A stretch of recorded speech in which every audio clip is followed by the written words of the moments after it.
we're pleased to have it because we made some progress. It was not a fun market environment, but we made some money. The company made progress. We continued on the core strategy of responsible growth. So with each quarter, you feel good it's behind you because there's success.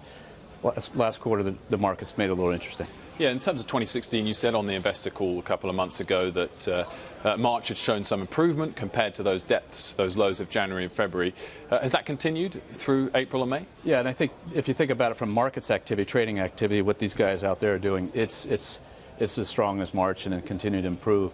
If you think about from investment banking, you could read the papers, some of the deals aren't getting done, some of the stuff, and it's coming along, but it just takes longer to restart the engine. Yeah, as you say, with the M&A side of things, you know, another high-profile deal this week being scuppered by the authorities with Home Depot and Staples. Do you think there's a sort of inherent opposition from the current administration against M&A? Well, I wouldn't. I think these things, oddly enough, if you read the papers, this deal was proposed 20 years ago and didn't go through. But, you know, there's a tougher review of antitrust and other issues, just like there's a tougher bank regulatory environment. And, you know, we got to learn how to make our way through that.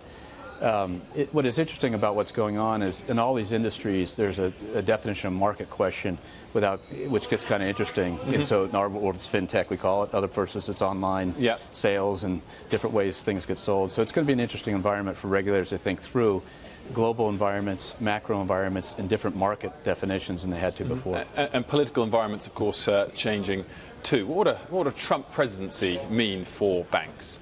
Well, our job is not to tell people and make that kind of analysis, but the reality is we need a president and we need a country that's focused on growing and focused on investing to grow. And we think a president and leader and a Congress, because it takes everybody, and a business community and a regulatory community to support growth, support investment infrastructure, support reasonable tax reform and getting it right so we don't have the kinds of things that go on. Sure. A reasonable immigration policy because we need to bring all the talent in the world to get here, people like yourself, and they can do great jobs here. So, I think the question is, as it comes together and the platforms get known, that's when I think people can make their choice about the future. No, and I certainly get that broad view in terms of the economy needs to grow, but the banking sector in particular has been hit by all the candidates. I mean, if we focus on the Democratic side, for example, would Clinton not be a much better candidate than Bernie Sanders for banks specifically? His rhetoric particularly negative.